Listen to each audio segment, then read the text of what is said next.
When I opened the church door and saw my mother at the altar wearing my wedding dress, kissing my groom, I knew my life had become the most bizarre nightmare a daughter could ever live through.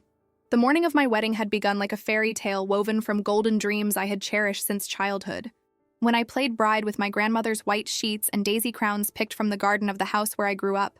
the spring sun entered through the wide windows of the hotel room like rays of liquid gold, illuminating every particle of dust dancing in air perfumed with rose essence and hairspray, creating an ethereal atmosphere that seemed straight out of a romantic movie where everything is perfect and nothing can go wrong. The luxurious room was decorated with rose petals strategically scattered over the Persian carpet, aromatic candles that flickered softly in the corners, and a tray of rosé champagne that bubbled delicately in crystal glasses that my bridesmaids had raised in successive toasts to my coming happiness. Carolina, Fernanda, and Luciana, my dearest friends since our architecture college days, circulated around me like devoted fairy godmothers, each meticulously caring for a different aspect of my final preparation for the moment I had obsessively planned during 18 months of meticulous and careful engagement. Their musical voices mixed in a cheerful buzz of animated conversations about hairstyles, makeup, accessories, and the 1,000 tiny details that transform an ordinary woman into a radiant bride ready to walk toward her romantic destiny. The wedding dress I chose after exhaustive months of research in specialized stores, fashion magazines, and international websites hung majestically in the mahogany wardrobe like a textile work of art waiting to come to life through my body. It was a stunning creation in ivory satin imported from France, with chantilly lace details that had been hand-embroidered by specialized artisans, creating delicate floral patterns that seemed to have sprouted naturally from the fabric, as if nature itself had conspired to create the perfect piece. The neckline was discreetly elegant, revealing only a subtle suggestion of the femininity I had learned to value without vulgarizing, while the 6-foot train extended in graceful waves that promised to create a triumphal entrance worthy of a fairy tale princess. It had cost exactly half of my 2 years' savings working as an architect on challenging residential projects. But every penny invested seemed justified when I imagined Daniel seeing me walk down the church aisle in that creation that was simultaneously sophisticated and timeless, classic and modern, everything I had always dreamed of wearing on the most important day of my adult life. It was exactly as I always imagined it would be. A dress that told the story of who I was. An independent woman who had worked hard to achieve her dreams, but who still believed in the magic of true love and the sacred commitment of matrimony celebrated in a centennial church where my own maternal grandparents had exchanged vows of eternal love 50 years ago, in a time when promises still meant something permanent and unbreakable. My bridesmaids, dressed in harmonious shades of antique pink that perfectly complemented the color palette we had chosen for all the ceremony and reception decoration, moved through the luxurious suite with the choreographed precision of experienced dancers, each executing their specialized function with genuine love and maternal dedication. Carolina, always the most meticulous and organized of our group, had assumed responsibility for caring for the jewelry I would wear on this memorable day. The genuine pearl necklace that had belonged to my maternal grandmother and represented the traditional element of something borrowed to bring luck and ancestral blessings to the wedding. The diamond earrings Daniel gave me as an engagement gift on a romantic full moon night, and the delicate white gold bracelet I received from Patricia on my 30th birthday, when she prophetically said that one day I would wear it at my wedding. Fernanda, with her natural talent for makeup that she had discovered during a makeup artistry course she took as a hobby, was meticulously applying each brushstroke of foundation, each eyeliner stroke, each layer of mascara that would transform my face into a more luminous and perfect version of myself, highlighting the green color of my eyes and the natural blush of my cheeks that was intensified by the growing emotion of this unique day. Luciana, eternally practical and a natural organizer, was obsessively checking each item on the detailed list we had elaborated weeks before in meetings that lasted hours. Satin shoes with 2-inch heels that would give me extra height for photographs, a 10-foot veil in French tulle with lace edges that perfectly complemented the dress details, short silk gloves that added a touch of classic elegance, French perfume, I chose especially for this day, and that would forever become the fragrance of my bridal memories. A white gold ring engraved with our intertwined initials and the date that would mark the official beginning of our conjugal life, and all the necessary documents for the religious and civil ceremony that were checked and rechecked multiple times to avoid any last-minute setback that could tarnish the perfection of this dreamed day. Isabella, my dear friend, you are absolutely radiant today, like a Greek goddess descending from Olympus to bless mortals with your divine beauty, exclaimed Fernanda with genuine enthusiasm that made her brown eyes shine with emotion, putting the finishing touches on the elaborate hairstyle that had taken exactly 2 hours to perfect, with each curl strategically positioned to create a romantic composition that framed my face with the delicacy of a Renaissance painting. Daniel will literally be speechless when he sees you majestically walking down the church aisle, walking toward the altar where you two will become one soul before God and all who love you. The sweet atmosphere was impregnated with fragrances that mixed harmoniously, creating an olfactory symphony of femininity and celebration. The sweet and intoxicating perfume of the pink roses that decorated every available surface, the gardenia, scented hairspray that fixed every strand of my elaborate hairstyle, the rosé champagne that bubbled cheerfully in crystal glasses that had been an early wedding gift from Daniel's godmother, and my personal perfume, an exclusive and expensive fragrance that had become my olfactory signature since Daniel commented on our third date that it was the most seductive and feminine aroma he had ever smelled on a woman. All these fragrances combined to create an atmosphere of intimate celebration and feminine festivity that made me feel enveloped by the unconditional affection and emotional support of the people I loved most in the world. Women who had walked beside me through all the important phases of my adult life and who now witnessed my final transformation from single woman to radiant wife. Daniel and I had been together for 4 full years of mutual discoveries, shared growth, and careful construction of a solid foundation for what we hoped would be a lifetime of loving and respectful companionship.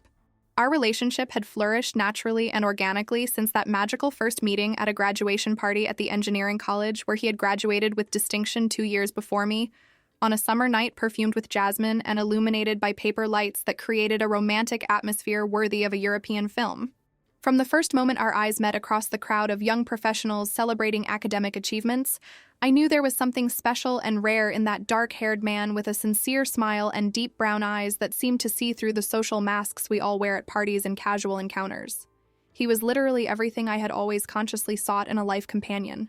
Intelligent enough to maintain stimulating conversations on any subject from classical architecture to international politics. Emotionally stable in a way that made me feel safe and protected without feeling diminished or controlled. Professionally ambitious but not obsessed with work to the point of neglecting personal relationships. Affectionate with me in big and small ways that demonstrated genuine attention to my feelings and needs. And mainly, someone who deeply respected my financial and emotional independence without trying to mold me according to his expectations or fantasies about how a wife should be or behave.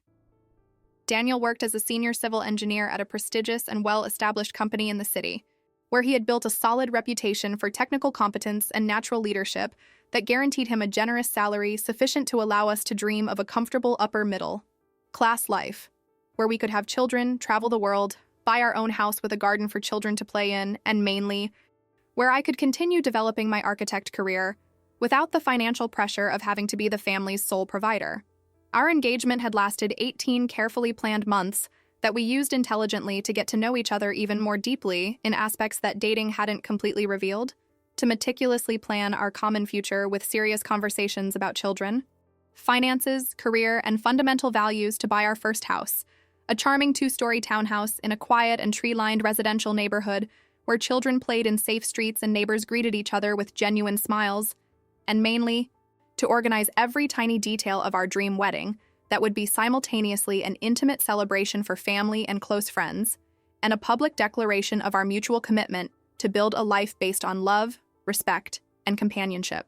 Daniel revealed during this engagement period qualities that made me fall even more deeply in love. He was the rare type of man who spontaneously remembered important dates like our first kiss, our first "I love you," our dating anniversary, and even dates I considered minor but that for him were significant milestones in our romantic history. He regularly surprised me with small romantic gestures during busy weekdays. Flowers left on my office desk, affectionate notes hidden in my purse, impromptu candlelit dinners when I arrived tired from work. He supported me unconditionally in all my most challenging professional projects, offering not only emotional encouragement but also practical advice based on his business experience. And he had conquered not only my completely surrendered heart,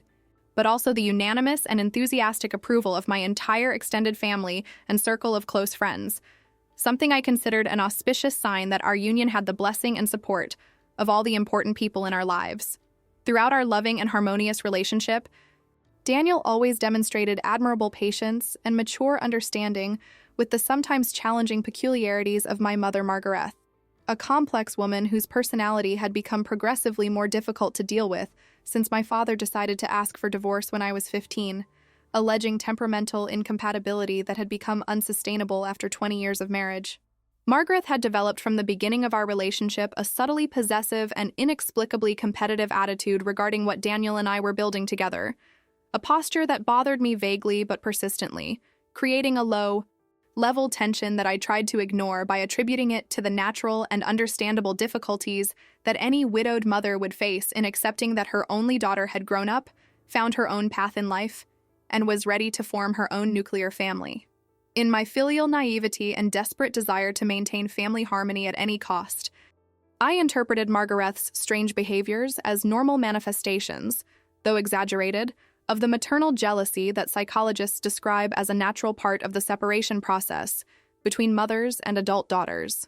Daniel is really an exceptional and special man, dear Isabella, a rarity in a generation of immature and irresponsible men, Carolina commented one afternoon while delicately adjusting the veil on my head, her words echoing the universal consensus everyone always expressed about my future husband, a man who seemed to have come out of a manual on how to be the perfect son-in-law that any mother-in-law would dream of having in the family. Margaret, my mother who gave birth to me, but who had always been an emotionally complicated and psychologically narcissistic woman, became an even more difficult person to understand and deal with after my parents' traumatic divorce that occurred when I was navigating the turbulent waters of adolescence and desperately needed family stability.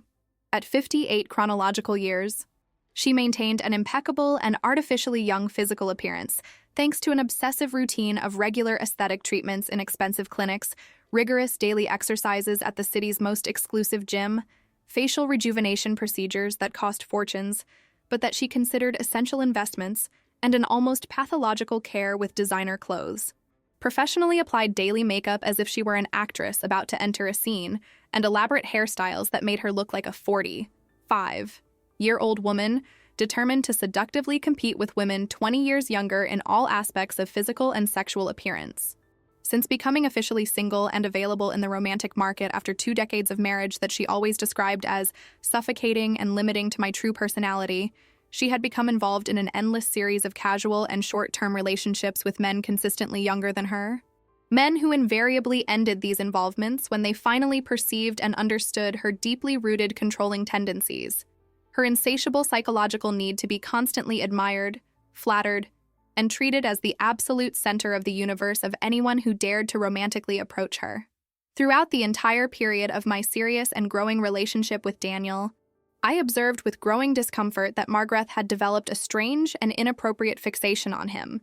always making comments loaded with sexual subtext about how he was physically attractive and masculine, how I had tremendous luck to have managed to hook a man of this caliber, how she personally would have liked very much to have found someone with these qualities when she was younger and had more romantic options available. Initially, in my filial innocence and desire to maintain family peace, I interpreted these loaded comments as simple manifestations of exaggerated maternal approval, the kind of thing proud mothers say about their daughters' boyfriends when they are genuinely happy with the romantic choices they have made. But as time passed inexorably and our relationship deepened toward matrimonial commitment, I began to notice with growing discomfort that Margaret always arranged creative and apparently casual ways to be present and available whenever Daniel came to visit me at home, appearing in the living room dressed provocatively young and inappropriate for a woman of her age,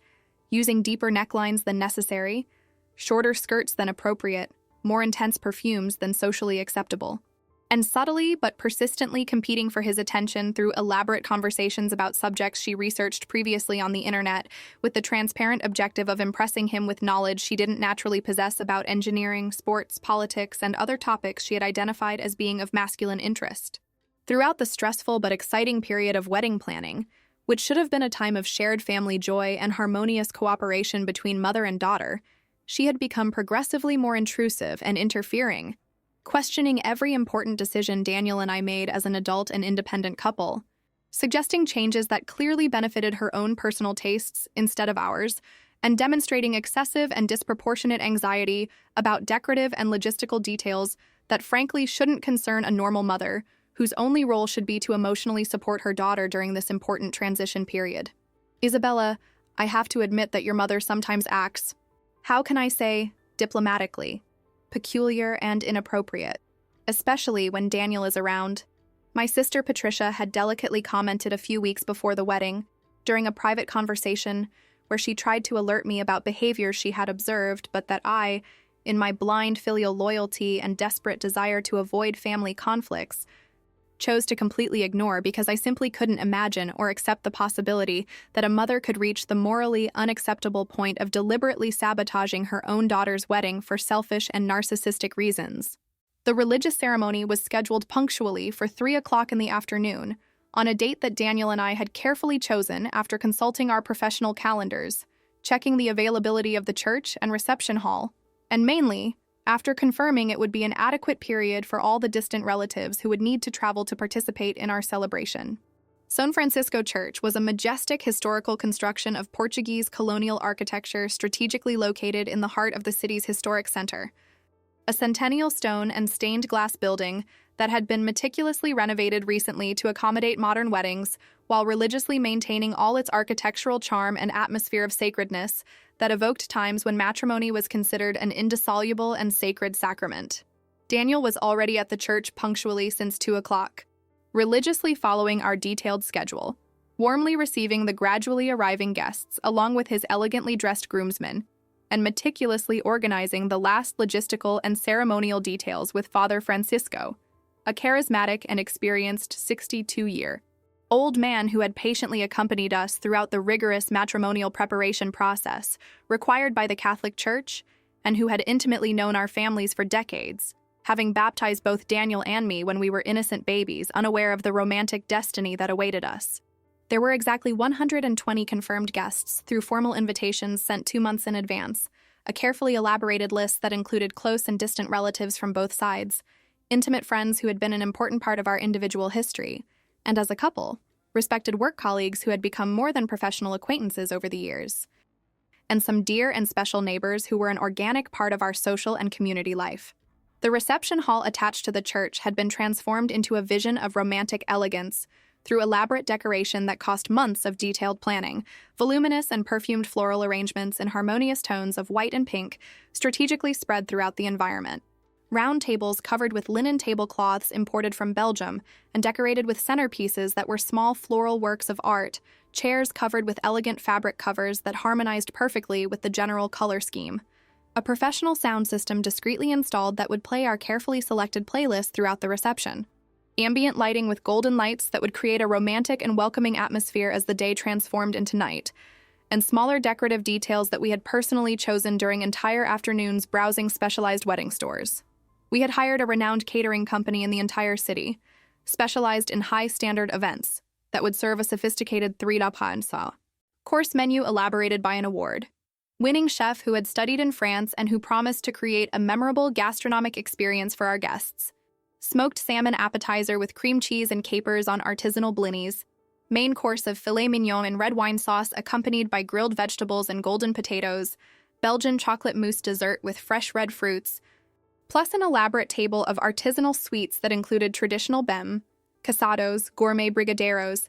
beijinhos covered with fresh coconut, cajuzinhos made with toasted peanuts, and other delicacies that represented our personal preferences and family traditions. The wedding cake was an edible work of art with 3 tiers covered in royal white icing and decorated with hand-made sugar flowers that were so realistic that guests would have difficulty distinguishing them from natural flowers, a creation that had required weeks of work from a specialized confectioner who was considered an artist in her field.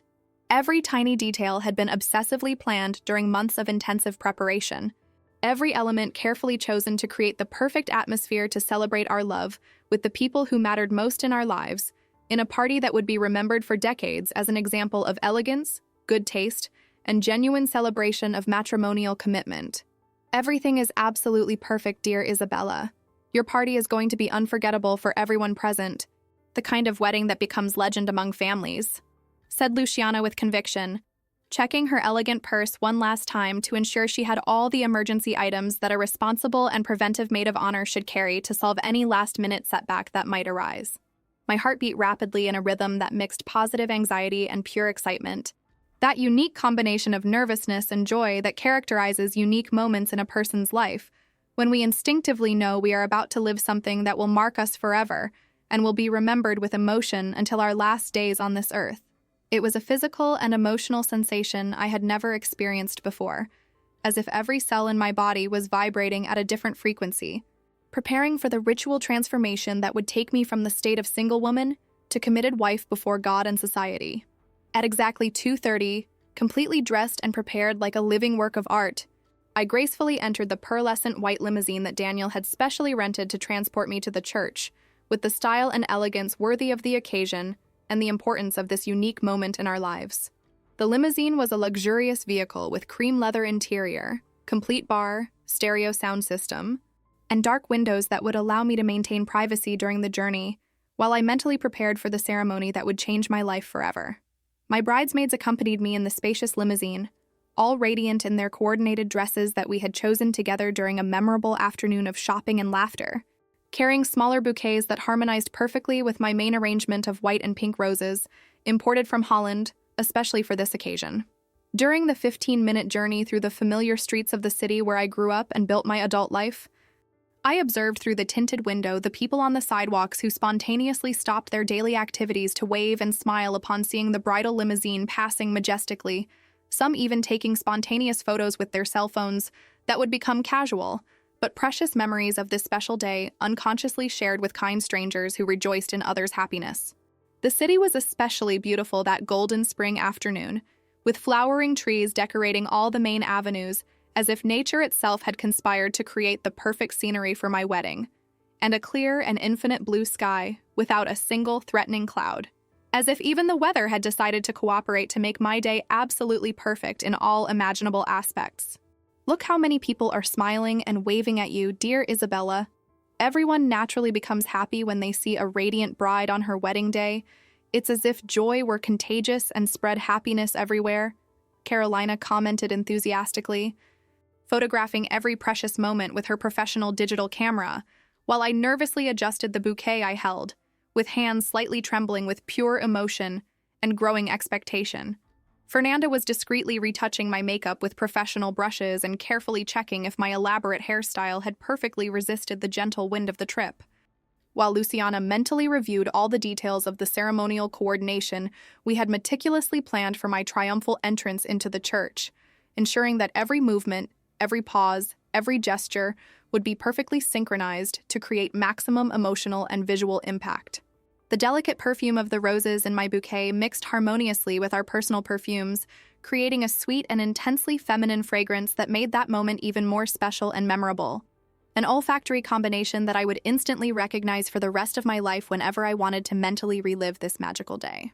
My cell phone rang several times insistently with affectionate congratulations, messages from dear friends who couldn't attend the ceremony due to geographical distance or unavoidable commitments. And each notification that appeared on the screen movingly reminded me of how deeply blessed I was to have so many genuinely dear people rooting for my happiness and sending good vibes for this special moment. In a few minutes, you'll be officially married, Isabella.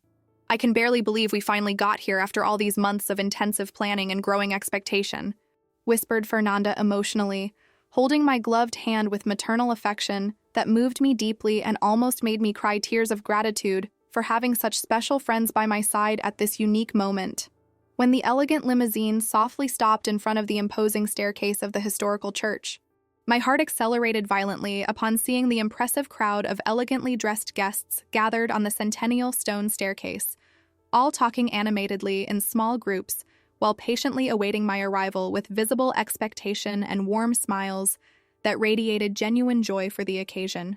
The vision was exactly as I had dreamed during months of planning. Distinguished men in impeccably cut dark suits and silk ties, dazzling women in colorful dresses that complemented without competing with my condition as absolute protagonist of this celebration, adorable children in party clothes who ran playfully among the adults carrying rose petals to throw during my triumphal entrance,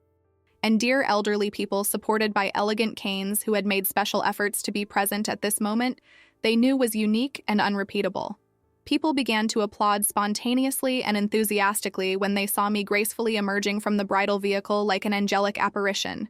creating a festive and exciting atmosphere of collective celebration that made me genuinely feel like a princess, stepping out of a fairy tale that had finally become reality after years of waiting and cherished dreams. The sound of applause echoed through the stone walls of the historical church, mixing with the bells that began to ring melodiously, announcing to the entire city that a blessed wedding was about to happen in that sacred place that had witnessed hundreds of matrimonial unions throughout its 100 years of existence, devoted to serving God and the community. Father Francisco was strategically positioned at the church's main entrance, his ceremonial vestments impeccably white, contrasting majestically with his dark skin and gray hair that denoted decades of experience conducting sacred moments like this. Smiling warmly with that paternal and welcoming expression that instantly calmed me about any residual nervousness I might be feeling. His experienced hands gracefully gestured for me to approach the ornate portico so we could together receive the final blessings and words of spiritual encouragement before the ceremony officially began, with all the solemnity that a Catholic sacrament deserves and requires. My bridesmaids positioned themselves behind me with choreographic precision that we had rehearsed the previous night, adjusting my elaborate train with professional care and meticulous attention to detail so everything would be visually perfect for the photographs that would record this unique moment for posterity, and so I could relive this joy whenever I wanted throughout my entire future conjugal life. The hired photographer,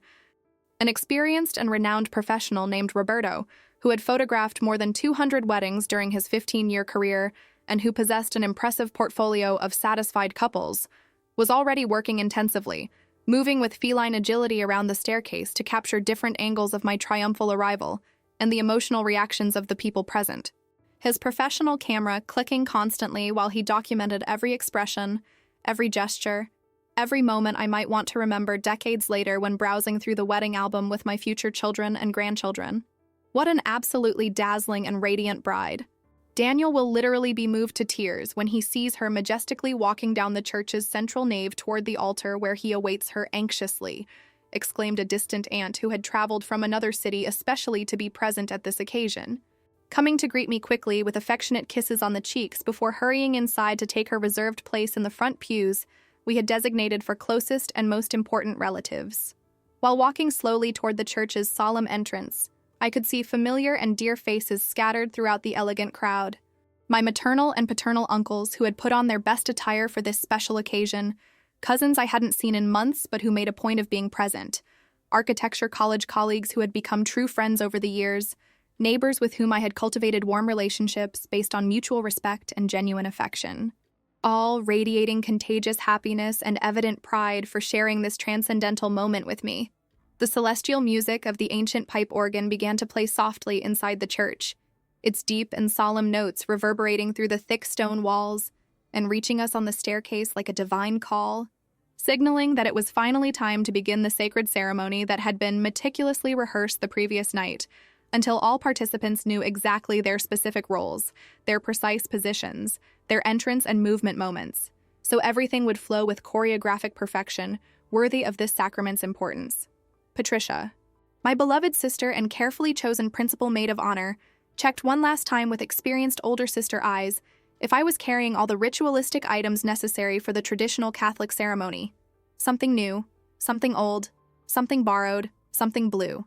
and gave me an emotional and affectionate hug that almost made me cry tears of gratitude and pure emotion, but which I managed to control so as not to ruin the makeup that Fernanda had applied with such technical perfection. You are absolutely perfect, dear Isa. Like an angelic vision descended directly from heaven to bless this sacred place with your beauty and purity, she said with a voice choked by emotion that showed in her green eyes moist with contained tears, gently guiding me toward the church's main entrance, while the organ gradually increased the volume of the bridal march that Daniel and I had chosen together during one of the many planning sessions that occupied our weekends for months. Now let's go realize your little girl dream. The dream you've cherished since you played wedding in Grandma's backyard wearing her old dress and flowers picked from the garden, Patricia continued, her words evoking sweet childhood memories that made me genuinely smile beneath the delicate veil that framed my face like an ethereal frame. But when the uniformed and solemn doorman ceremoniously opened the double-carved wooden doors for me to make my expected triumphal entrance awaited by all present,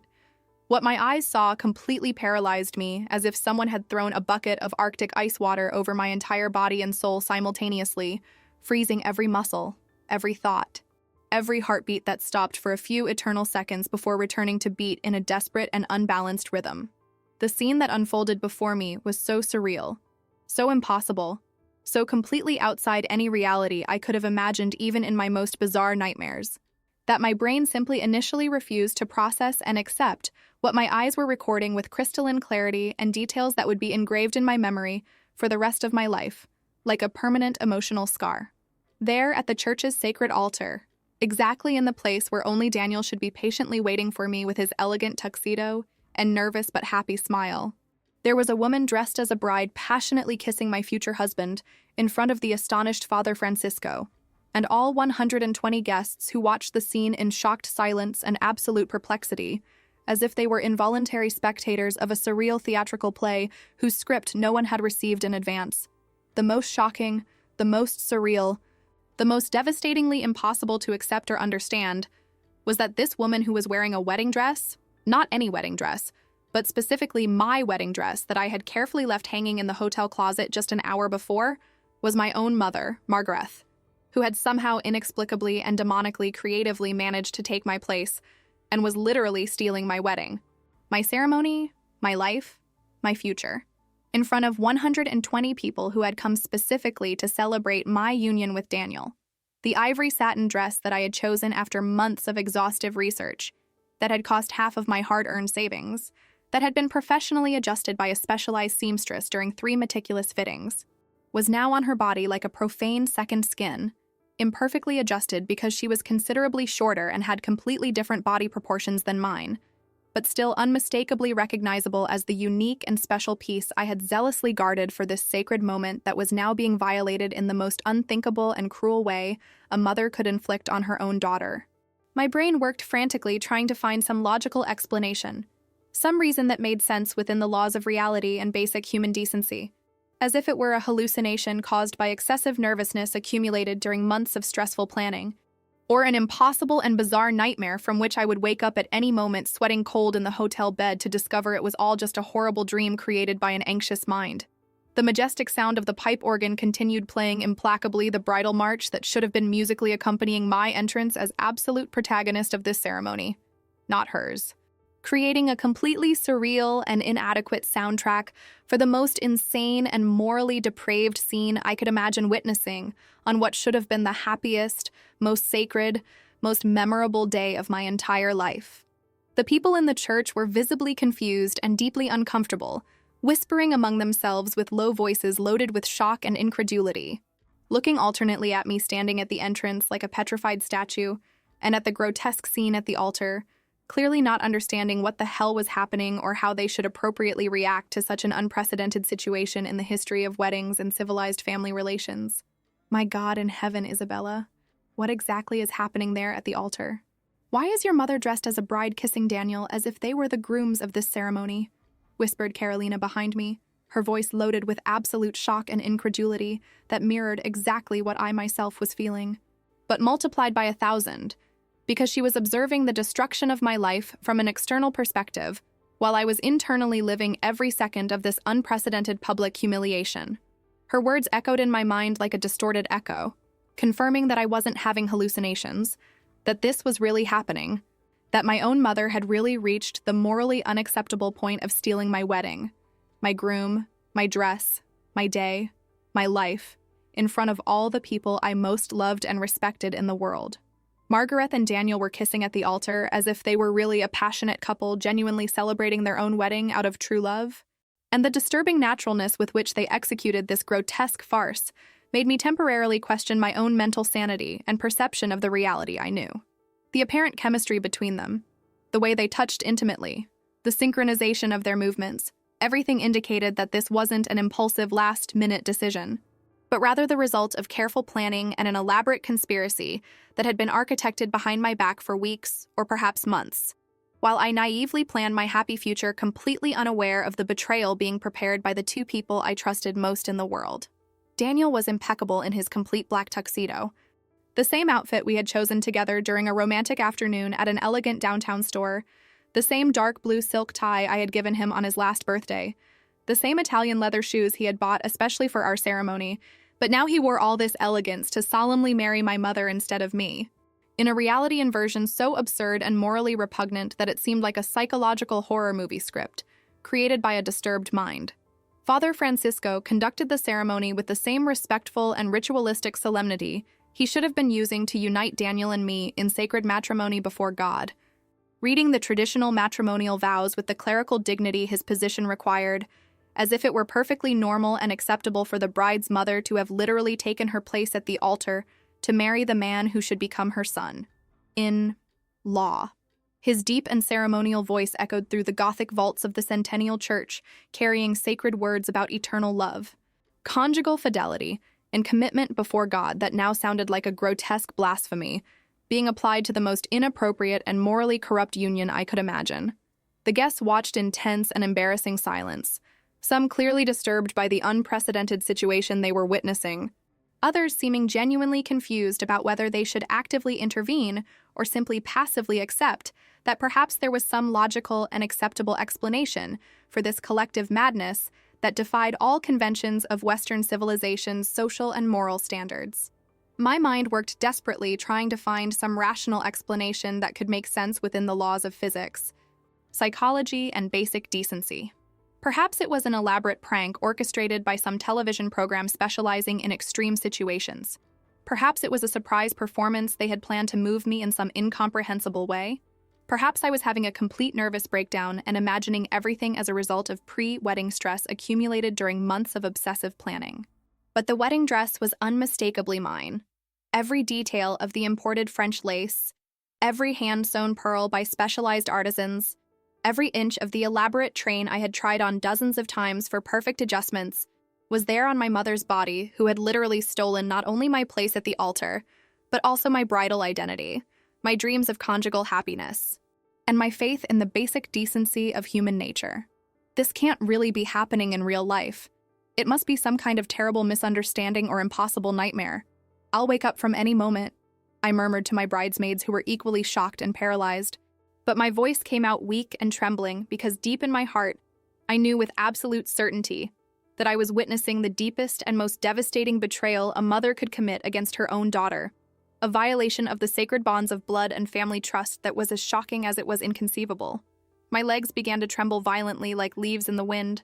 and I needed to physically lean on Patricia's strong arm to avoid collapsing right there at the church entrance in front of all the guests, while watching completely helplessly as the public theft of my wedding was being solemnly consummated at the sacred altar where I should have been receiving God's blessings for my matrimonial union with the man I had loved deeply for 4 years. The sensation was of living in a parallel universe where all normal rules of civilized behavior had been suspended and replaced by demonic logic that allowed mothers to romantically compete with their own daughters and win through betrayal, manipulation, and unlawful appropriation of bridal identity. The ceremony continued implacably as if I didn't exist, as if I weren't the person who should have been at the absolute center of that sacred celebration, as if my shocked presence at the church entrance were irrelevant to what was happening at the altar, where my life was being publicly destroyed in slow motion. I heard with growing horror Father Francisco ritually asking if Daniel took Margarethe as his lawful wife, to love and respect her faithfully in joy and sorrow, in health and sickness, in wealth and poverty, until death separated them according to the sacred commandments of God and the Catholic Church. And my heart literally broke into thousands of cutting fragments when I heard my ex-fiancé, or would it be ex-ex-fiancé in such a surreal situation, responding, "I do," with a firm and clear voice that demonstrated genuine conviction and absolute determination, without any hesitation or visible remorse for the monstrous betrayal he was committing against the woman who had promised to love eternally, just 18 months before during our romantic engagement ceremony on a beach at sunset. Margarethe responded in the same solemn manner when her ritualistic turn came to make the sacred vows, her voice sounding triumphant and victorious, as if she had conquered the greatest prize of her life by cruelly stealing her own daughter's man through psychological manipulation, inappropriate seduction, and exploitation of her position of family trust. Her words echoed through the church with an arrogance that made me feel physical nausea, as if she were savoring every syllable of her victory over me, as if this entire performance were specifically planned to humiliate me in the most public and devastating way possible. The white gold rings were ceremoniously exchanged. Exactly the same rings Daniel and I had chosen together during a romantic afternoon at the city's most prestigious jewelry store. Rings internally engraved with our intertwined initials and the date that should mark the official beginning of our sacred conjugal life, now being used profanely to seal the grotesque and morally repugnant union of him with my own mother, in a violation of all codes of family ethics and social decency that sustain human civilization. Every word of the traditional Catholic ritual that should have been uniting Daniel and me in sacred matrimony now sounded like a sharp stab in my shattered heart.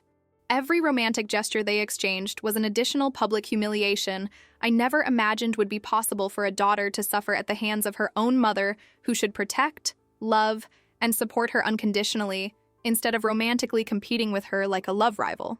Some guests began to discreetly stand to abandon the church, visibly uncomfortable with the bizarre and unprecedented situation unfolding before their incredulous eyes, while others remained seated in collective shock, probably desperately trying to mentally process what they were witnessing and decide whether they should actively intervene or simply accept that perhaps there was some cultural or family explanation they weren't adequately understanding.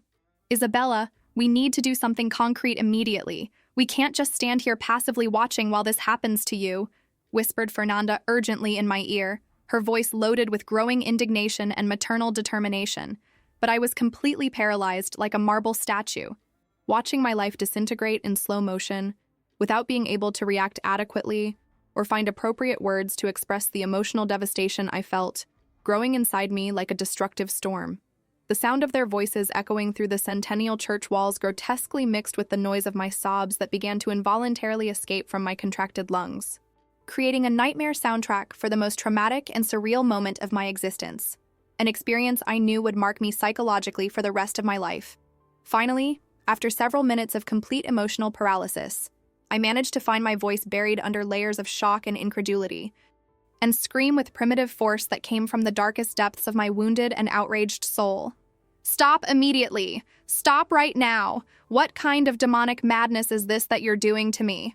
My voice echoed throughout the church like human thunder, abruptly interrupting the sacrilegious ceremony and making all heads turn simultaneously in my direction, as if it were the first time they noticed my shocked and outraged presence at the entrance, as if I were a ghost that had materialized to haunt their collective farce. The echo of my voice ricocheted through the Gothic vaults, creating a dramatic effect that amplified my indignation and made the entire congregation instantly understand that something was fundamentally wrong with that situation. Daniel and Margaret slowly separated from each other like interrupted lovers, both looking at me with carefully composed expressions that mixed theatrically feigned surprise, superficial embarrassment that didn't seem genuine,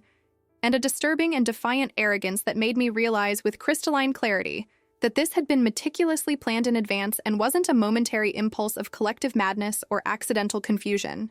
Their facial expressions revealed that they knew exactly what they were doing, that they had deliberately conspired to betray me in the most public and humiliating way possible, that this entire performance had been choreographed specifically to emotionally destroy me in front of all the people I most loved and respected.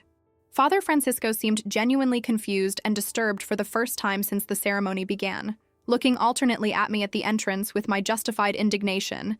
and at the couple at the altar with their grotesque farce, clearly desperately trying to understand how he had become an involuntary accomplice to such a morally questionable and socially unacceptable situation that defied all his years of experience conducting traditional matrimonial ceremonies. "Isabella, my dear precious daughter, you shouldn't be here at this moment. This sacred ceremony is not intended for you," said Margaret with a frightening and artificial calm that made me realize she had mentally rehearsed this confrontation, as if it were perfectly natural and morally acceptable for a mother to steal her own daughter's wedding and then have the audacity to reprimand her for trying to interfere in her criminal appropriation of bridal identity. Her voice carried that condescending tone that narcissistic mothers use when they want to infantilize adult daughters, as if I were a bratty child interrupting an adult conversation, instead of being the legitimate bride whose wedding was being publicly stolen in the most vile and unthinkable way possible. Daniel remained in embarrassing silence beside her, carefully avoiding my direct gaze that demanded explanations and accountability. but his rigid body posture and nervous gestures clearly demonstrated that he was fully aware and voluntarily consenting to this entire farce from the beginning, that he wasn't an innocent victim of manipulation, but rather an active collaborator in the conspiracy to betray and publicly humiliate me. His refusal to look me in the eyes was a silent confession of guilt and cowardice that made me understand that the man I loved deeply had revealed himself to be a morally corrupt stranger capable of unimaginable betrayals. The guests' murmurs intensified dramatically, creating a growing buzz of shocked voices commenting on the situation without being able to believe what they were witnessing. Some people whispering prayers, others asking rhetorical questions about how something like this was possible in real life, many openly expressing their indignation at the violation of basic codes of family and social decency happening before their incredulous eyes. My almighty God, what impossible situation is this? How can a mother do something so cruel and unimaginable to her own daughter on the day that should be the happiest of her life? I heard someone comment behind me with a voice loaded with horror and incredulity, echoing exactly what I myself was thinking, but couldn't adequately articulate due to the shock that paralyzed my capacity for rational thought.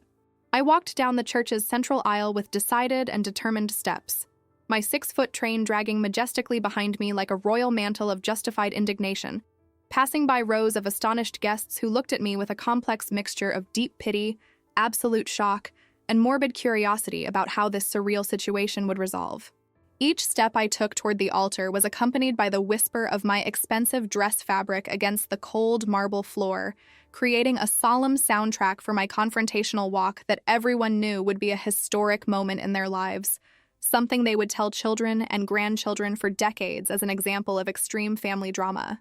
I want a detailed and convincing explanation right now. How did you two have the inhuman courage and moral audacity to do this to me, to our family, to all these people who came here specifically to celebrate my wedding with Daniel? I screamed when I got close enough to the altar to clearly see the expressions on their faces, my voice loaded with all the pain, indignation, incredulity, and sense of betrayal that a daughter and abandoned bride could feel simultaneously in such an extreme and unprecedented situation. Margaret descended the altar steps with studied theatrical elegance that demonstrated how she was sadistically delighting in all this dramatic attention,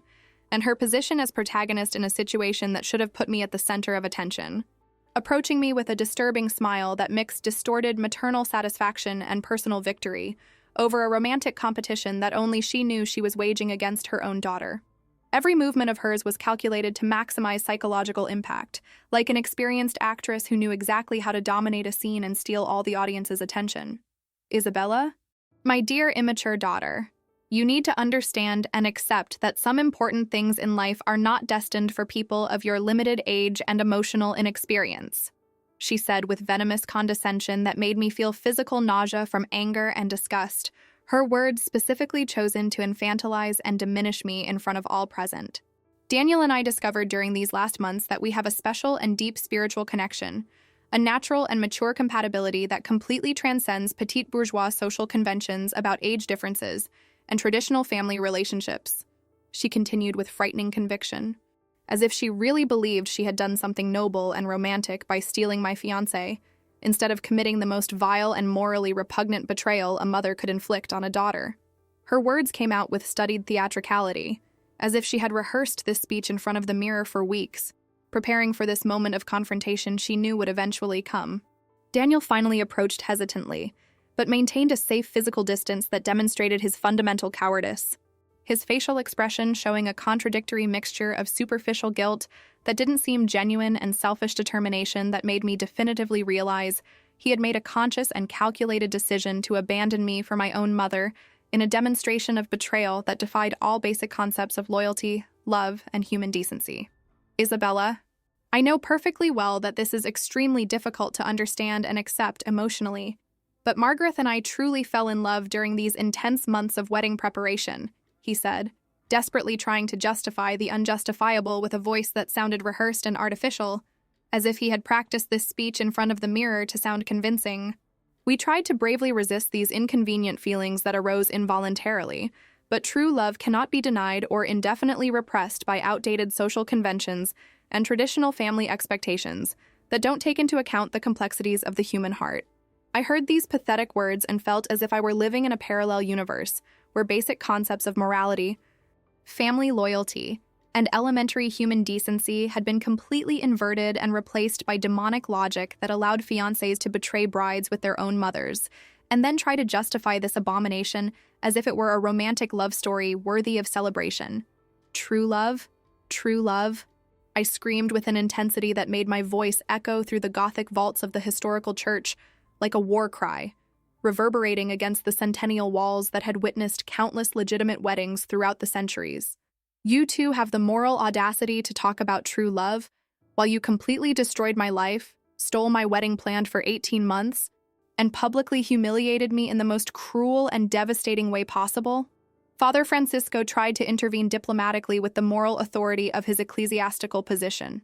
My children in Christ, perhaps it would be better and more appropriate to discuss this delicate situation in private, away from the curious gazes of guests who shouldn't be exposed to intimate family conflicts, he said with a trembling voice that demonstrated how even a man experienced in human dramas was shocked by the unprecedented situation he was witnessing. But I wasn't willing to allow this monumental betrayal to be diplomatically swept under the rug as if it were a minor misunderstanding that could be resolved through civilized conversations and clerical mediation. The confrontation continued intensifying at the church's sacred altar, in front of all the guests who now watched completely fascinated by the most bizarre and disturbing family drama they had probably ever witnessed in their entire lives. A situation that would certainly become urban legend told and retold for decades in the city's social circles, as an extreme example of family dysfunction and unprecedented betrayal.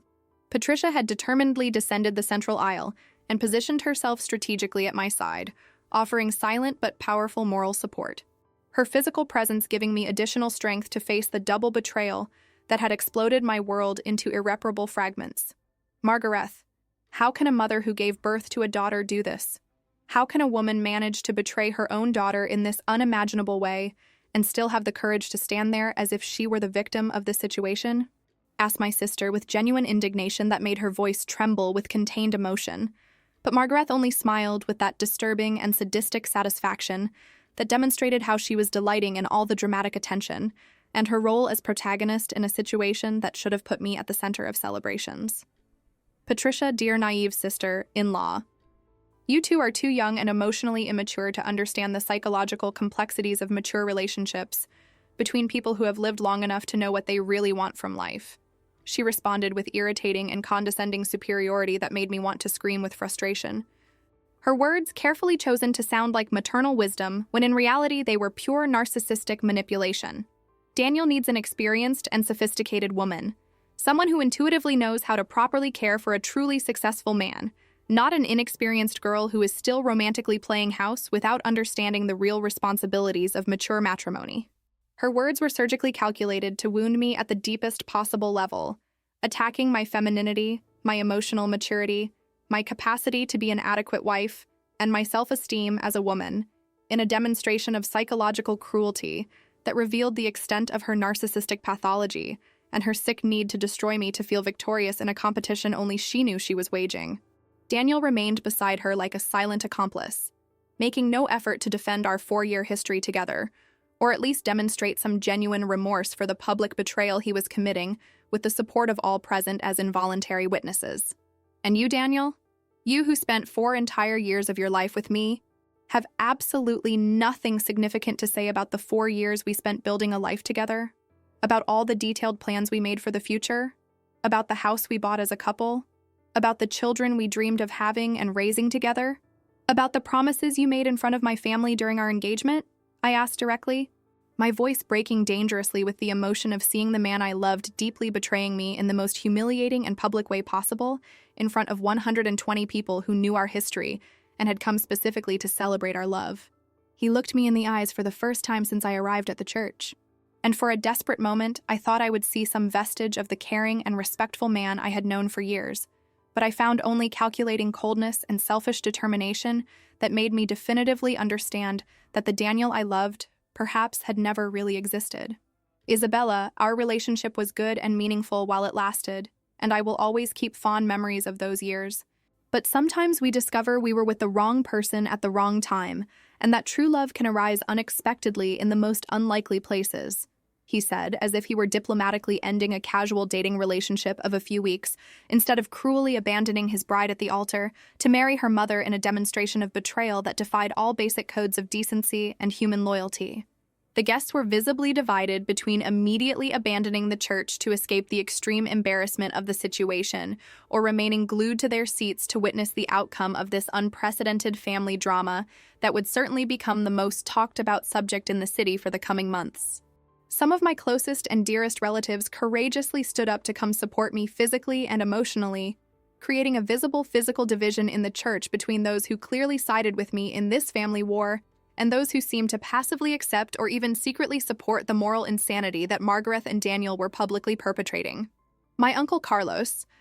my father's younger brother and one of the most upright people I knew, approached the altar with an expression of genuine fury I had never seen before in his 60 years of life. "Margaret, you have completely lost your mind and any sense of maternal decency.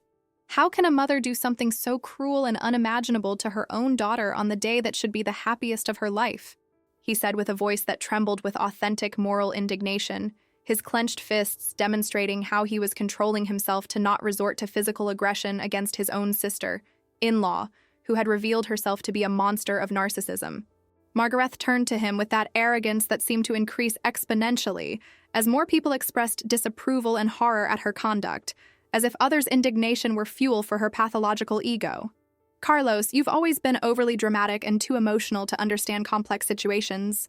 Isabella will quickly overcome this temporary disappointment and find someone more suitable for her age and limited personality," she responded as if she were doing me a benevolent favor by stealing my fiancé, in a demonstration of disconnection from reality that made me seriously question her mental sanity. "Besides, Daniel and I are already officially married right now before God and this congregation, so the situation is definitively resolved, and there's nothing more to discuss about changes or regrets." The frightening naturalness with which she pronounced these words made me realize that for her, this really was a logical and adequate solution. Not the deepest and most morally repugnant betrayal a mother could commit against her own daughter in a violation of the sacred bonds of blood and family trust. Several aunts began to cry openly, unable to contain the devastating emotion of witnessing this family destruction in real time, while some male cousins seemed genuinely ready to physically confront Daniel and forcibly expel him from the church if necessary to defend my outraged honor. "You won't get away with this monstrous betrayal unpunished, Daniel. Everyone here present knows exactly what kind of cowardly and characterless man you really are," shouted my cousin Eduardo, who had been a groomsman at my baptism and had always treated me like a daughter. But Daniel remained impassive beside Margaret as if they were really a normal and legitimate couple, celebrating their true love instead of two conspirators who had architected the public destruction of my happiness. Father Francisco tried once more to restore some order and dignity to the situation that had become a horror circus. "Please, let's all calm down and try to resolve this with Christian civility and mutual respect," he said with a voice that tried to sound authoritative but that revealed his own perplexity before a situation his 40 years of priesthood hadn't adequately prepared him to face. But the situation had completely surpassed any possibility of diplomatic resolution or civilized clerical mediation, transforming into an open family war where sides were clearly defined and where there would be no possible reconciliation. Suddenly, I realized I needed to make a crucial decision about how to react to this unprecedented public humiliation, and I felt a powerful inner strength growing inside me like a storm that finally finds its outlet after being repressed for too long. It was as if a wise inner voice was reminding me of who I really was, a strong, independent, and dignified woman who didn't deserve to be treated this way by anyone, not even by her own mother. "Very well, Margaret and Daniel, you desperately want to be together? You want to officialize this grotesque betrayal before God and all these horrified guests?" I said with a calm that surprised even myself, as if a superior force were speaking through me. "Then stay. Stay together and be happy if you can.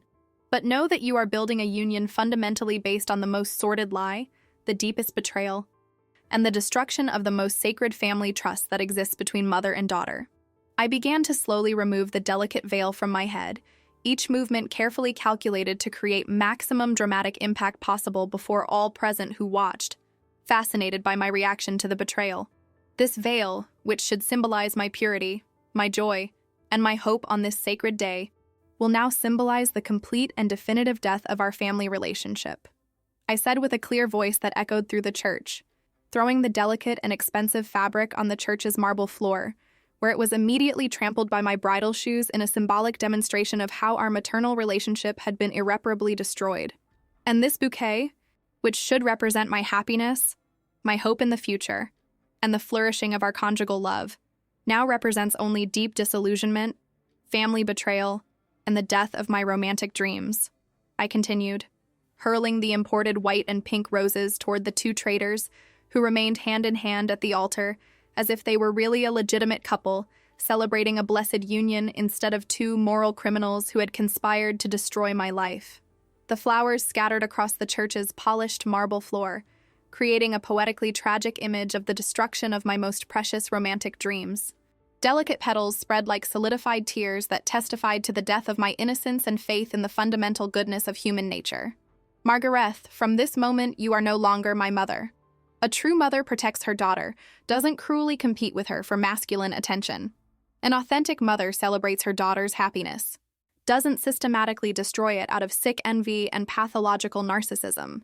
I declared with an authority that came from the depths of my pain, transformed into inflexible determination, my voice echoing through the church with a dignity that made several guests begin to applaud spontaneously my courage in the face of extreme adversity. And you, Daniel, I sincerely hope you are very happy with your new 58-year-old wife. I hope you find in her absolutely everything you were looking for and that apparently you couldn't find in 4 years with me. I continued, the sarcasm in my voice being palpable but controlled, demonstrating my moral superiority over those two who had chosen the lowest and most despicable path possible.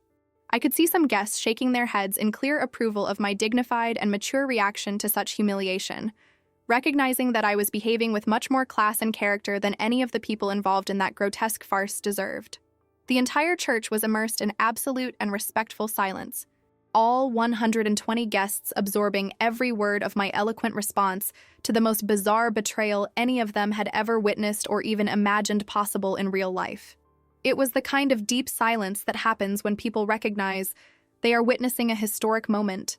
a demonstration of human dignity in the face of adversity that will be remembered and commented on for decades. Margarethe tried to approach me once more with an expression that feigned maternal concern, but I immediately and decisively recoiled, making it crystal clear that I wanted no physical or emotional contact with her for the rest of my life. Isabella, you're being very dramatic and emotional. In time you'll understand that we did this for everyone's good, she said, demonstrating a total disconnection from reality that made me seriously question her mental sanity and capacity to understand the moral consequences of her actions. For everyone's good? For everyone's good? I repeated with incredulity that made my voice rise an octave, echoing through the church vaults like a cry of protest against injustice. You destroyed our family, publicly humiliated me in the cruelest way possible, stole my wedding like a common thief, and still have the psychopathic audacity to say it was for my good? Daniel tried to intervene pathetically once more, his voice sounding increasingly weak and unconvincing, as he realized he had completely underestimated the social and family consequences of his cowardly decision. Isabella, maybe we can talk about this more calmly after the ceremony, when tempers are less heated, he began to say, but I immediately interrupted him with an imperious hand gesture. There will be no conversation, Daniel. There will be no after. There will be no second chance or opportunity for explanation. You made your morally repugnant choices publicly. Now you will face the social and family consequences of those choices publicly too. I declared with a finality that left no room for negotiation or late repentance. I turned solemnly to the guests, who watched fascinated by the drama, their expressions varying between deep shock, genuine moral indignation, and morbid curiosity about how this impossible situation would resolve. I sincerely apologize to all of you for being forced to witness this embarrassing and morally repugnant situation. You came here in good faith to celebrate a wedding based on true love, not to watch a family betrayal unprecedented in the history of human decency. My voice remained firm and controlled despite the tears that began to silently roll down my face, creating bright trails in the makeup that Fernanda had applied with such care hours before when we still believed this would be the happiest day of my life. The buffet is paid for, the music is contracted, the hall is decorated, so please, if you wish, celebrate whatever you want to celebrate. As for me, I have a completely new life to build away from these morally toxic and emotionally destructive people who have proven incapable of genuine love or basic family loyalty. I began to walk majestically toward the church exit, my 6-foot train dragging solemnly behind me as if it were a royal mantle, each step echoing on the polished marble in a cadence that seemed like a funeral march for the end of my innocence and the birth of my definitive emotional independence. Patricia ran after me immediately, followed by several other family members who had clearly chosen to stay on my side in this devastating family division that would define family relationships for the rest of our lives. Isabella. "Wait! Don't leave this church alone!" shouted my sister, reaching me in the middle of the central aisle with tears of pride and indignation flowing freely down her face. My bridesmaids also came running after me, all visibly emotional and deeply indignant at the situation they had witnessed as witnesses to this historic betrayal. "We're going with you, Isa. We won't leave you to face this alone for even a second," said Fernanda with fierce determination, holding my arm with protective force while we walked together toward freedom. Carolina was crying openly, unable to process the cruelty she had witnessed. How could she do this? How can a mother be so cruel and calculating with her own daughter? She repeated between uncontrollable sobs that demonstrated how even people external to the family were shocked by the dimension of the betrayal. Luciana, always practical and a natural organizer, was already mentally organizing our strategic exit. "Let's go straight to the hotel. You need to change clothes, and we need to immediately decide what to do about this entire insane situation." When I finally reached the church's main entrance, I turned one last time to look at Margaret and Daniel at the altar, now surrounded only by a few guests who apparently approved of or at least accepted their bizarre and morally questionable union. Most people were already leaving the church in small groups, many visibly disturbed and emotionally shaken by what they had witnessed, whispering among themselves about the unprecedented situation that would certainly become urban legend in the city. "May you be very happy together," I shouted from the bottom of my broken but not destroyed heart, my voice carrying a mixture of sarcasm and sincerity that confused even myself. "Because you cost the happiness and peace of mind of many other innocent people to selfishly conquer your own." With these final words echoing through the Centennial Church walls, I left San Francisco Church for the last time as a member of the dysfunctional family I had known, leaving behind not only a destroyed wedding and shattered dreams, but also a mother who had chosen to romantically compete with me instead of loving me unconditionally as a true mother should do. The afternoon sun still shone intensely outside, creating a cruel and ironic contrast between the golden beauty of the day and the emotional darkness of what had happened inside the historical church that should have been the stage of my happiness and not my public humiliation. The trip back to the hotel was a whirlwind of contradictory emotions and fragmented thoughts that left me mentally exhausted before I could even completely process what had just happened to my life in a matter of 2 devastating hours. Patricia drove my own car, the same white Civic that should have taken me to the romantic honeymoon with Daniel and Gramado, while I remained rigidly seated in the passenger seat, still dressed in the complete bridal outfit, desperately trying to accept that in less than 2 hours, my existence had transformed so completely that I barely recognized the person I was when I woke up that morning full of hope and expectation. My bridesmaids occupied the back seat, alternating between expressing growing indignation at the betrayal we had witnessed and offering words of support and encouragement that, although well-intentioned and caring, seemed insufficient before the magnitude of family destruction that had just happened publicly before 120 witnesses. "Isabella, you were absolutely incredible in the courageous way you faced that impossible situation," said Carolina, desperately trying to find positive aspects in the humiliation I had suffered. "Many women would have completely collapsed or resorted to physical aggression, but you maintained your dignity and class until the end, showing everyone who really has character in this sordid story." Fernanda agreed energetically, her words tumbling out with emotion. "Absolute truth. You showed that entire congregation who really has moral integrity and strength of character in this situation. Margaret and Daniel will carry the shame of what they did for the rest of their lives, while you emerge from this with your head held high and a clear conscience." Her words were caring, and I could feel the genuine love behind them, but I could barely concentrate on what they were saying, because my mind was too busy trying to understand how I had reached that surreal point in life where my own mother had become my love rival in a competition I didn't even know was happening. How did I not see the obvious signs? How could I be so blind and naive not to see that they were planning this behind my back for weeks or maybe months? I asked aloud, more to myself than to the others, my voice loaded with self-recrimination that made me question my capacity for perception and judgment about close people. Patricia looked at me through the rearview mirror with a fierce expression of sisterly protection. Isa, stop blaming yourself for this immediately. No one, absolutely no one in the entire world could imagine that a mother would be capable of such monstrous betrayal against her own daughter. This is not your fault in any way, Luciana added with conviction. This is not your fault, not even 1%. You trusted the two people you should trust most in the world, your mother and your fiancé. The problem is that they betrayed this sacred trust in the worst possible way, not that you were naive to trust them. When we arrived at the luxurious hotel, I had to face the practical and emotionally devastating reality of undoing all the romantic preparations for what should have been my magical wedding night. The elegant room that Daniel had reserved especially for our first night as a legally married couple had now become a cruel memorial to betrayal, full of red rose petals romantically scattered over the king-size bed with silk sheets, French champagne chilled on a silver tray waiting to celebrate our union,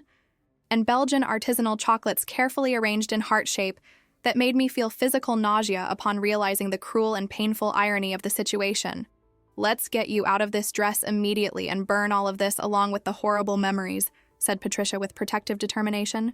beginning to help me with the delicate buttons on the back of the dress that now represented only humiliation and betrayal, instead of joy and hope in the future. But when I looked in the full-length mirror and saw my own image still dressed as a bride, with makeup smeared by tears that had fallen during the confrontation and the elaborate hairstyle disheveled by emotion, I felt an intense and purifying anger growing inside me like sacred fire. No, I won't burn absolutely anything, I declared firmly, surprising my friends with the sudden change in attitude. This dress cost exactly half of my savings from 2 years of hard work as an architect and represents months of careful planning and legitimate dreams. I won't destroy something so valuable and meaningful because of their mental and moral madness. My friends looked at me surprised by the sudden change in perspective and the determination that showed in my voice. Isa, but how will you be able to look at this dress in the future without instantly remembering this horrible day? Asked Fernanda with genuine concern stamped on her face. I'm going to sell it, I responded with growing determination that surprised me, as if a business force I didn't know I possessed was awakening inside me. I'm going to sell everything. The dress, the imported shoes, the jewelry, even the expensive engagement ring Daniel gave me. I'm going to transform this emotional destruction into concrete financial resources to completely rebuild my life away from toxic and emotionally destructive people. The idea was forming clearly in my mind as I spoke, and the more I thought about it, the more logical and empowered I felt. And with the money from the sale, I'm going to take a long trip alone, visit new places I've always dreamed of seeing, rediscover myself as an independent person who doesn't need anyone's approval or presence to be happy. Patricia smiled genuinely for the first time since everything had happened. Now you're talking like the determined and strong Isabella I've known since childhood. That's my warrior sister who never lets herself stay down for long, no matter how difficult the situation. The following days were an intense succession of practical tasks that helped me keep my mental focus away from the emotional pain that threatened to consume me completely whenever I stopped to reflect on the magnitude of the betrayal I had suffered. First, I spoke in detail with the catering and reception hall to cancel everything related to the reception that would never happen, discovering I would lose only half the amount paid due to specific last-minute cancellation clauses that, ironically, I had insisted on including in the contract to protect myself from unforeseen situations. Although I had never imagined the unforeseen situation would be my own mother stealing my wedding. Roberto the photographer was understanding and professional, immediately agreeing not to publish any of the church photos in his portfolio or social media, although he mentioned he would like to keep some of the images of my arrival that he considered as historical reference for other photographers who might face similar situations in the future. 3 weeks after that devastating day, I managed to sell the wedding dress to a young architect who was planning her own wedding, and who was moved to learn she could wear such an elaborate piece for a fraction of the original price. When she tried on the dress in my presence, seeing her radiant smile and her eyes shining with genuine happiness, I felt a strange sensation of completeness, as if that piece was finally fulfilling its true destiny of making a bride happy, even if it wasn't me. Thank you for giving me the opportunity to realize my dream, she said with tears in her eyes, hugging me with sincere gratitude that made me realize that sometimes our losses transform into other people's greatest joys. The money from selling all the wedding items, dress, shoes, jewelry, decoration, and even the rings I managed to retrieve through the lawyer,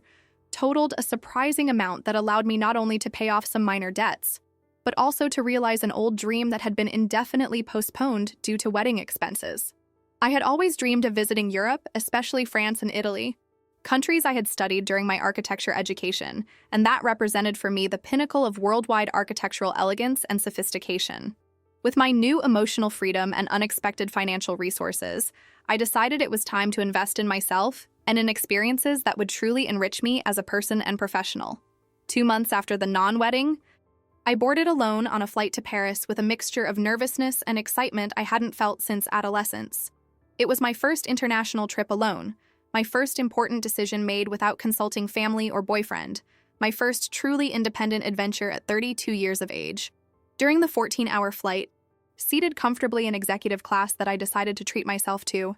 I reflected deeply on how that traumatic experience had transformed into a unique opportunity for self-discovery and personal growth that might never have happened if my life had followed the planned course. Paris received me with a spectacular golden autumn that seemed straight out of a romantic movie, but this time I was simultaneously the protagonist and spectator of my own renewal story. I stayed at a small boutique hotel in the Marais, a historic neighborhood full of art galleries, charming cafes, and preserved medieval architecture that made me feel as if I were living inside a storybook. During the 15 days I spent in the city,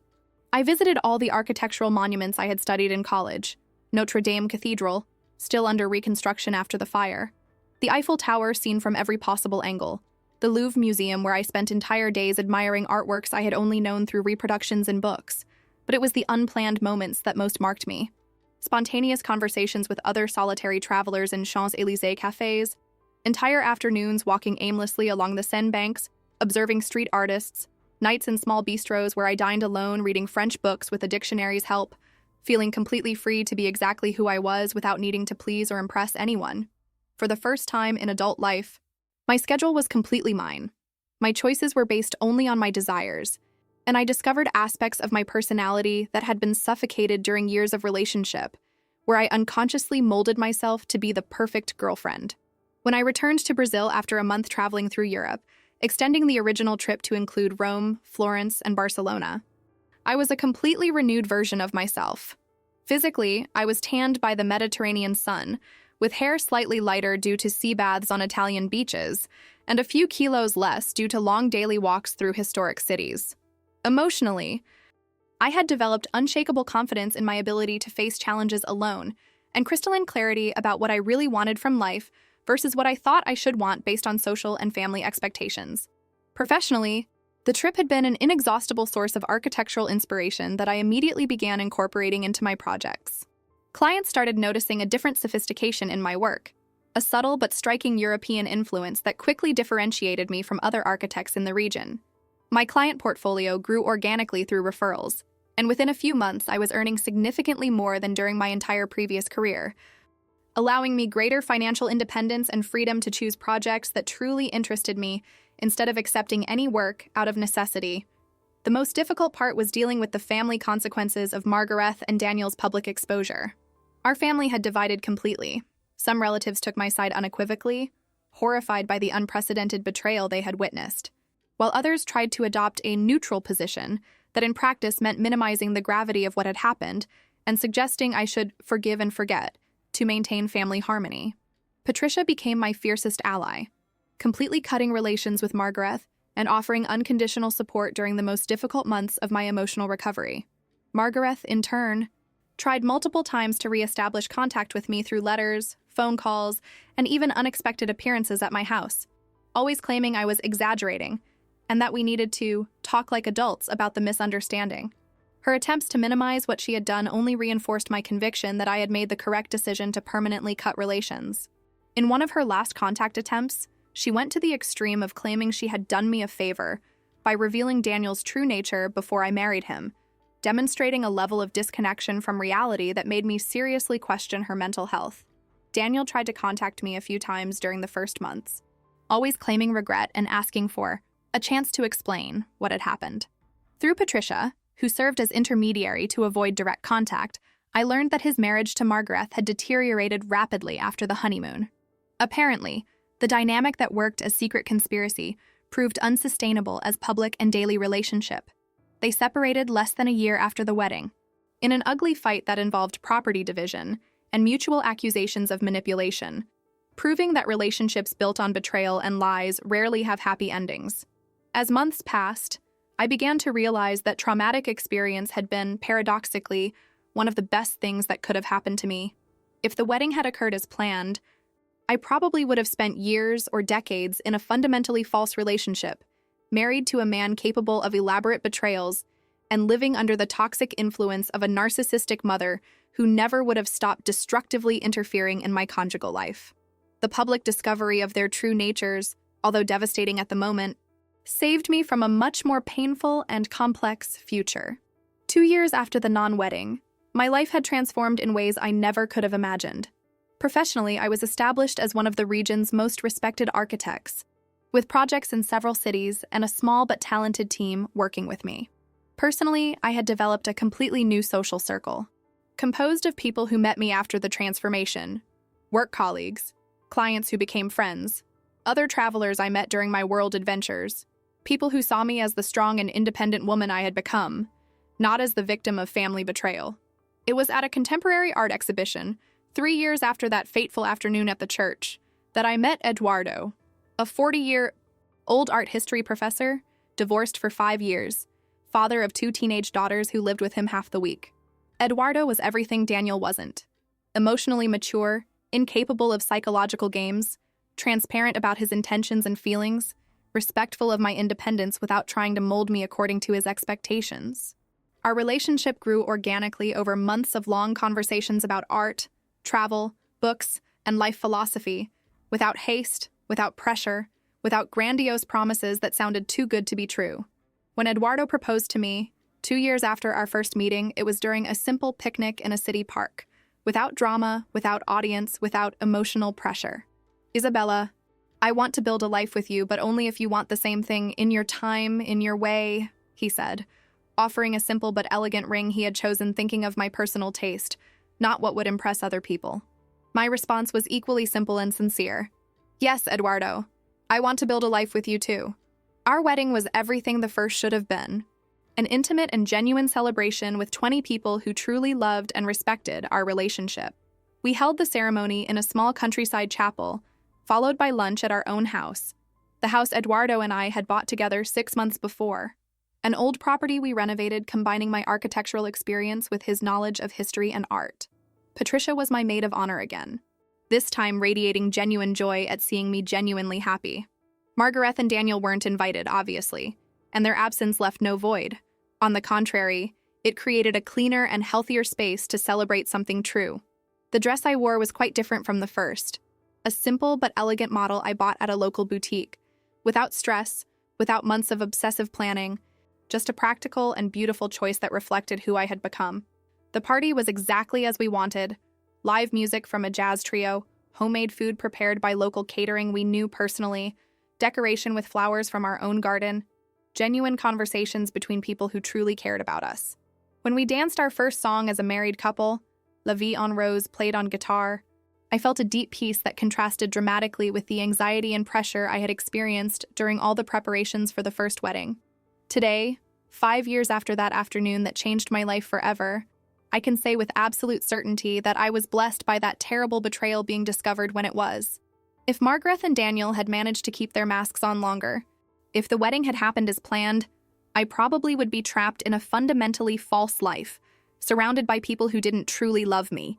limited by expectations that weren't mine, living a diminished version of who I could really be. The experience taught me that sometimes the worst moments of our lives are, actually, disguised gifts, brutal but necessary opportunities for growth, liberation, and redirection. I learned that true family is chosen, not inherited through biology, and that true love never requires you to diminish yourself or sacrifice your authenticity to be accepted. I learned that emotional and financial independence aren't luxuries, but basic necessities for any woman who wants to live with dignity and integrity. Margaret and Daniel, inadvertently, gave me the greatest possible gift: the opportunity to discover who I really was when all external expectations were destroyed, when all social masks were removed, when I was forced to rebuild my life based only on my own values and desires. For this reason, in a strange and paradoxical way. I'm grateful for that terrible afternoon at San Francisco Church that revealed painful but necessary truths and freed me for a much more authentic and satisfying life. Today, when I pass by San Francisco Church during my morning walks with Eduardo, I don't feel pain or anger. I feel gratitude for having escaped a life that would have been an elaborate and beautiful lie. Each emotional scar from that period transformed into a source of strength and wisdom I use to help other women facing family betrayals or toxic relationships. My story became living proof that it's possible to completely rebuild life after total devastation, that it's possible to find true happiness after having all initial dreams destroyed, and that sometimes we lose bad things disguised as good things to make room for genuinely wonderful things. As I told Patricia last week, while watching Eduardo play with his daughters in our house's garden, if someone asked me if I would change anything about what happened that day at the church, my answer would be an absolute and immediate no. Because without that necessary destruction, I never would have discovered who I really am, never would have found Eduardo, never would have built this life that is truly mine. Sometimes, happy endings come disguised as tragedies that force us to completely rewrite our life scripts. And so, a story that began as the worst possible nightmare transformed into the greatest blessing of my existence.